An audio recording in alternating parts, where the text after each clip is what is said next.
The season's done. Flew by in the blink of an eye.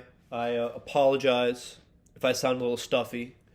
Got a little sick over the last week. Not a good way to start the new year, but it is what it is. I'm a man of the people, and I'll give people the last recap.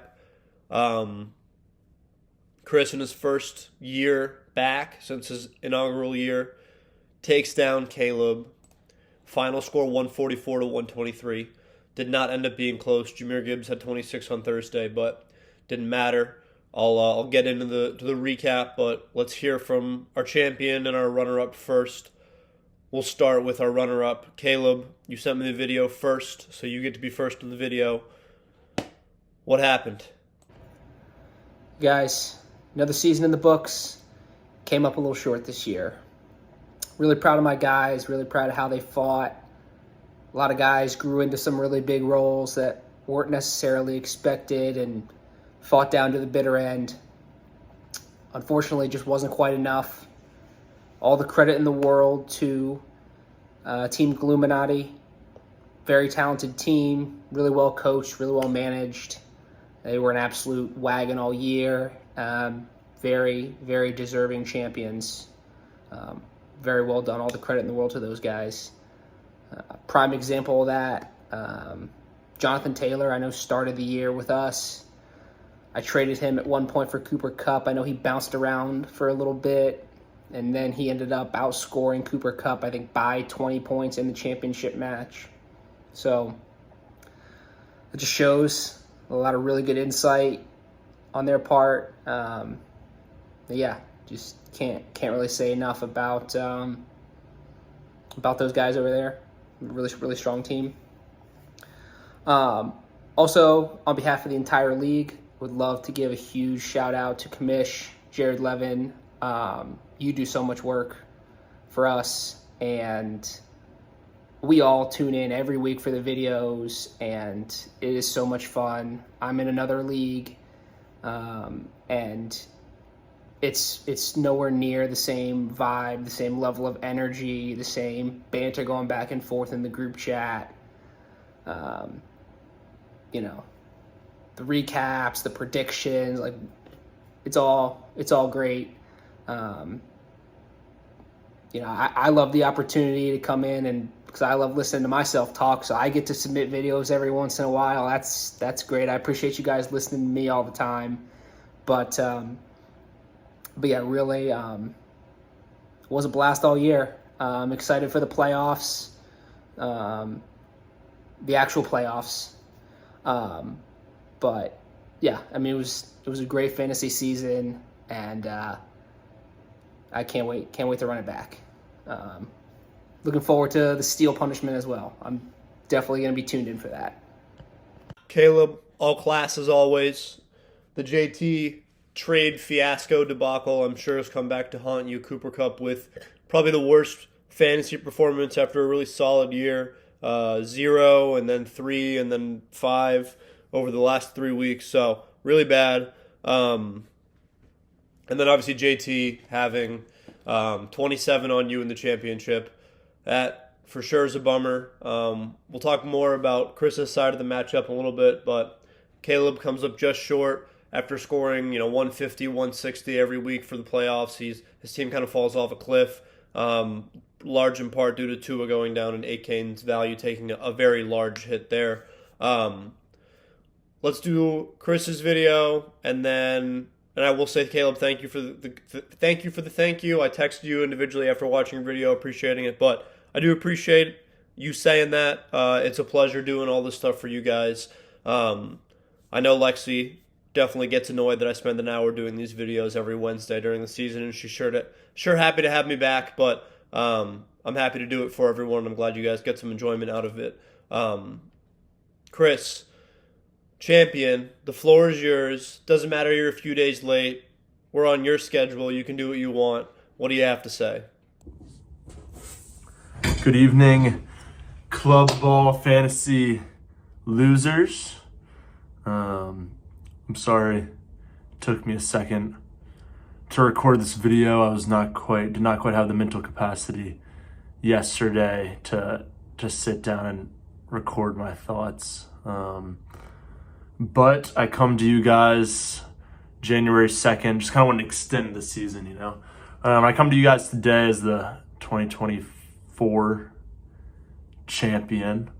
It was a long season.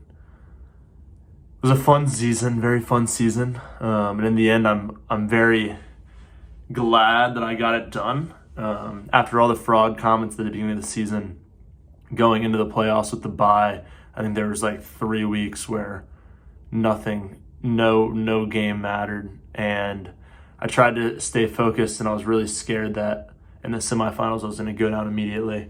And then looking at the championship, shout out Caleb.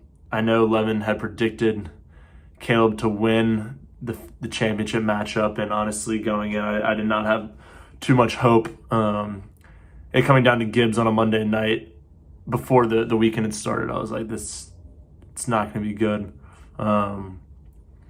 But shout out to Jared Steele for saving me a little bit.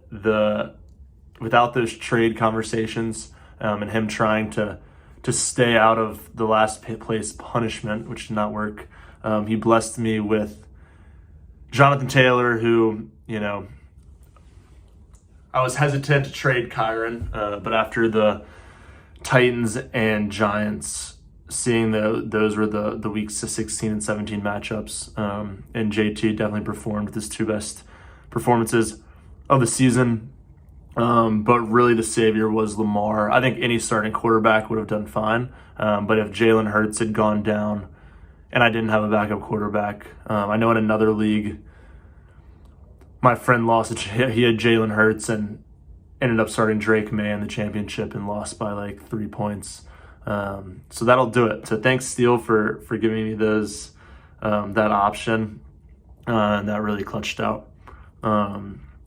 Thanks, Levin, again as the commish. It's been a fun season. Thanks for inviting me back after poor performance, I think, in my first year. I'm excited to start off hot. I know it's not fun for everybody else to have the rookie win the ship, but I hope to be competitive every year, and it's definitely fun to see everybody's faces. A little bit sad that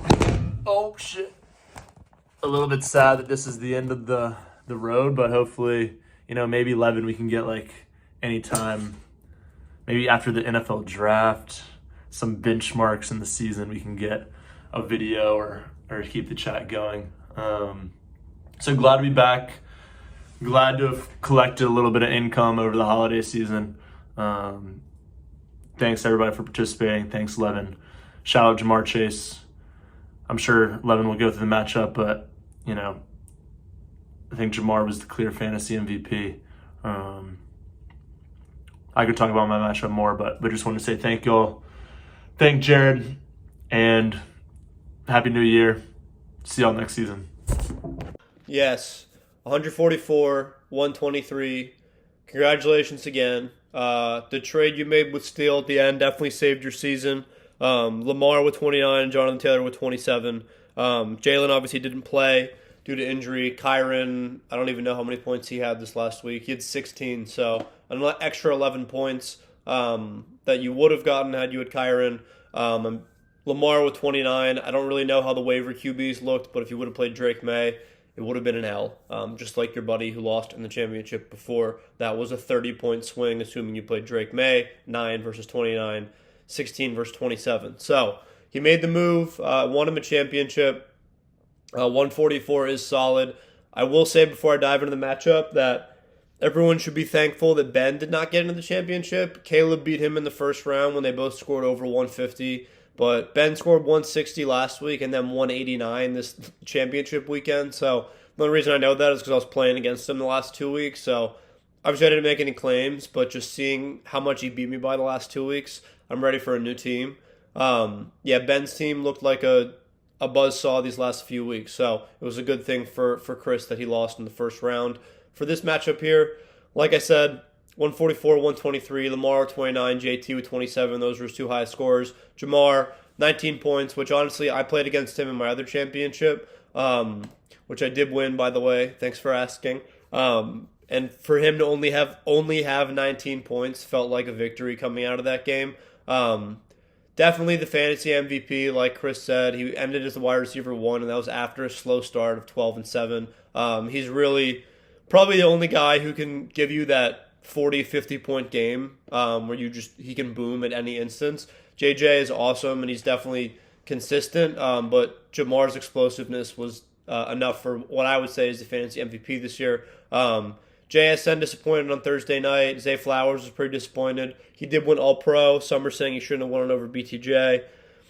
BTJ did have better stats in every category possible, but Zay's on the Ravens and BTJ's on the Jags. So James Cook did get in the end zone, saved what would have been a very bad game. Kincaid disappointed. The Dolphins' defense was solid, and Chase McLaughlin was solid. On Caleb's side, his only two good players this week were Jaden and Jameer, who had 60 of his 123. Cortland Sutton was good. He caught a touchdown with 16 points. Chargers defense with 12. Jonnu with 11. Caught a garbage time touchdown. But Scary Terry only with 1 point. He was locked down by A.J. Terrell the whole week. Josh Downs disappointed. I said that him being without Kenneth was going to hurt a lot. Tyler Bass was fine with 8 points. Then I already talked about this with Cooper Kupp being how bad as he was in the playoffs. That was the biggest thing. Caleb's team just falls a little short. That second flex, I think, outside of Scary Terry's bust is what cost him with Kenneth Walker going down and Josh Downs not getting what Alec Pierce did. I'm sure that's what Caleb was hoping for. But all in all, a good matchup. These two teams definitely had the best two teams throughout the course of the season, although Ben's team got hottest at the end. I can't believe the season's over. At least I got back in the playoffs this year. I do appreciate that we keep the chat active during the season. I'd love if we could all stay in touch a little more than we normally do during the off season. Chris mentioned this, but about staying in touch and everything, we'll definitely do a March Madness bracket again. I know we got college football for playoffs going on right now. The Notre Dame game's going on while I record this, and then obviously Jaden Daniels Pro Bowl going to the playoffs. So hoping that we get some texts from our folks still having teams in the playoffs. I know the Steelers will be out soon, but hopefully the Commies can at least win a game. And that wraps me for the 2024 season. Happy New Year, everyone. Thanks again for tuning in. Thanks again for keeping the chat active. And go Pats, but not this weekend. I hope we lose. Gerard Mayo's an idiot.